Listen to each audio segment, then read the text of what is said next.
Bless mambo vipi? Safi. Surely. Safi. Today is a bless to me kwa sababu nimekutana na wewe as a director. So natamani kujua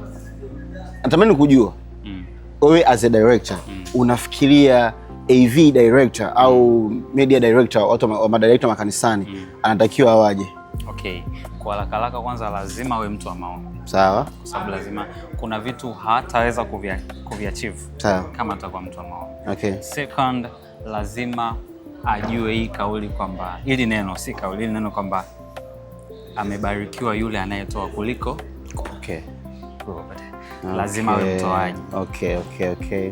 Unless ajue kabisa kuna blessings hataweza kuzifikia kwenye hiyo kazi yake. Kuna watu wataweza kufikia kwenye hiyo kazi yake kama si mtoaji. Okay.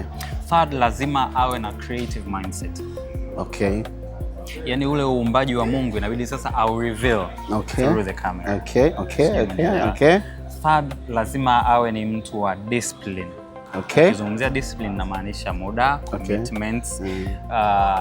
Hapo tunakuja sasa kwenye kazi yenyewe. Kuna ule muda wa editing, kama vipande inabidi vikatokatwe, make sure vimepatikana ndani ya muda. Kama ibada inabidi ianze, yani kusiwe na zile delays zisizo na maana. Umenielewa? Lazima pia awe ni mtu wa kutunza mahusiano. Kwa sababu mimi naamini out of church ili aweze kuishi connections zinatoka kwa watu na watu hawawezi kuwepo mpaka yale mahusiano yawepo. Okay. Umenielewa? Alafu kitu kingine lazima awe ni mtu wa kujifunza always. Updates zinatokea always za vifaa, za editing, everything. Kwa kama si mtu wa kujifunza, there is no way ataweza kusukuma mbele. Okay. Umenielewa? Ukiachana na hilo, tukirudi kwenye mambo ya kiroho zaidi. Kaka lazima awe mtakatifu. Kwa siku moja mimi nimemfuata mchungaji wangu wakati nataka kuanza kazi kanisani. Nikamwambia mchungaji, mimi natamani baba mimi niwe free. Nikimaliza kazi zangu niondoke. Ndio baba akaniambiaje? Akasema kwa kanisani ni ngumu. Huko nje inawezekana. Kuna makampuni huko media tofauti. Ukitaka yani unaweza kuwa unatimiza wajibu wako. Ukishamaliza kuedit video zako, nenda kwenye mambo yako. Sasa baba akaniambia huku ni tofauti. Kuna siku tutakutaka uongoze ibada.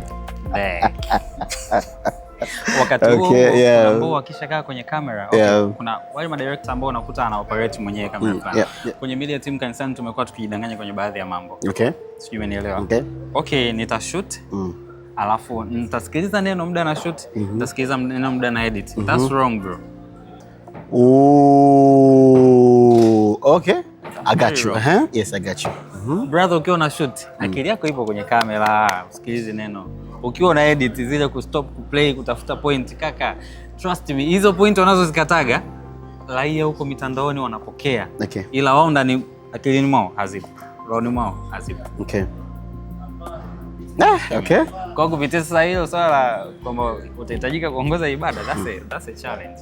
As a director wa kanisani, kama tulivyomsema Bless amesema, lazima cha kwanza tuwe tunajiupdate mara kwa mara.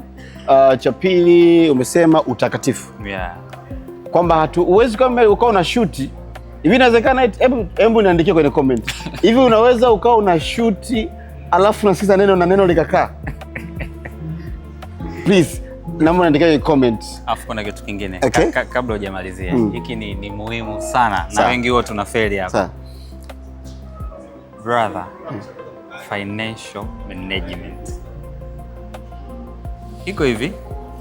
Hii naomba nikwambie hata wewe. Sawa. Umevuka hujavuka sitaki kujua. Sawa. Sio kila hela unayoingiza uitumie yote. Okay.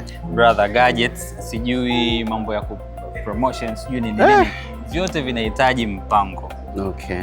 Yaani kama hauwezi kumanage kile kidogo unachopata. Trust me, there is nowhere you're going. Hiyo itakuharibia vitu vingi sana, itakuharibia mambo mengi sana. Kitu kingine, as a director, lazima ubuild, sijui niseme identity, self identity. Yaani iko hivi, mimi nikiona kazi ya Fadhili, hata kama sijaona signature yote, sijaona mention, sema Fadhili. Fadhili. Okay. Sijui umenielewa.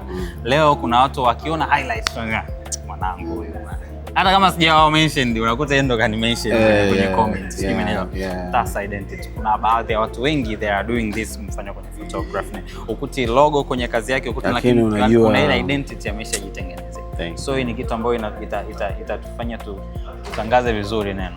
Okay, unaelezeaje kuhusiana, unajua pia tunavyokuwa tuna attack ma director, namna gani director anaweza kuishi na mchungaji? Yes. Okay, hii tuichukulie hivi. Mimi huwa nina kauli moja. Sawa. Brother, sio lazima unielewe. Okay. Nitakuelewa mimi afu tutaenda ulivyo. Okay. So kitu muhimu cha kwanza, jua mchungaji wako anataka nini. Kitakupush pakubwa sana. Yeah. Jua mchungaji wako anataka nini. Kubali kukosolewa. Kubali kukosolewa. Itakupush. Kwa sababu mimi kwa mfano mentor wangu mimi ni mwinjilisti. Sawa. Sijui mnaelewa. Ni mwinjilisti na anafanya graphics, ananyosha sana. Hajui video, hajui kushoot, hajui kamera, lakini he has eye. Sijui mnaelewa. Hawa watu wanajua. Hawa watu wanaelewa anachokitaka. Mpaka mchungaji kafikisha huduma hapo, anajua, anaelewa anachokitaka. Inawezekana hajui kubadilisha ISO, aperture na shutter speed, au kuswitch au kuproject, lakini anaelewa anachokitaka. Au huenda hawezi hata kukuelezea nini anachokitaka. Ile is your duty kujua ni nini ana desire huyu mtu, yani huyu mtu anatamani kitu gani. Inabidi ufanye juu chini. Kwa hiyo manake director anapaswa kusikiliza na kufuata maelekezo kutoka mchungaji wake. Asifanye kila na kinachoje kichwani mwake. Kwa sababu director anakuwa director, lakini we all knows kwamba director yuko chini ya producer. Kwa pale pastor yupo kama producer, sasa yeye ndo directors wa makanisani. Pastor ni producer, wewe ni director. Okay, today thank you. Nimepata kitu kikubwa sana. Unajua hata mimi mwenyewe ninafanya production kanisa. Kuna kitu kikubwa umeongea. Hiyo kusema kwamba pastor ni producer, mimi ni director. Kwa hiyo producer ana produce kile anachoenda kukidirect. Brother, thank you. This is the power of camera, na niko na brother yangu Blesser. Jina lake tu Blesser. Thank you brother. Thank you for your time and God bless you. Amen. Amen. Ciao.